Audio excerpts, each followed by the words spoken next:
Machiegni kendo kawadhi nyime koda wechegi kuma wantiere kaunti ma Kisii kuma Obila kaunti no omako ogunde 14 mag njaga mane itero e gwenge mapok oyangore kitiyo gi nyamburko mating'o jowuoth mar matatu e wang' apaya ma Keroka kogwen ma kawuono. Koloso kod jofwamb weche tesend Obila ma Kisii OCPD makojol ma Kisii Central Kazungu Charo oyango ni nyamburko mar number plate KCN 549Q kido ma Toyota ne iriembo marach kod dereva mawachore no bayo yo e gwenge ma Kegati. Nyamburko makamano odine tesend Obila ma Kisii e kinde Obila pod dhi nyime kod timo nonro.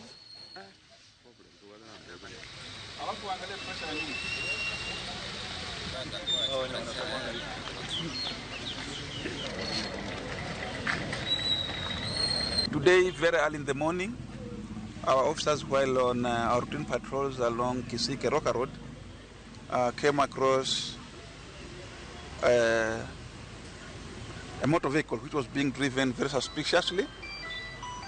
The officers gave chase. And upon realizing that officers were on hot pursuit, it diverted on a feeder road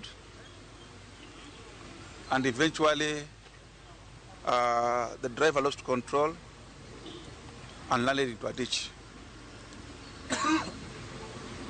Upon the arrival of the officers, it was established the vehicle, which is behind me here, a Toyota Hiace KCN 519Q, had 14 sacks suspected to be cannabis sativa or bangi.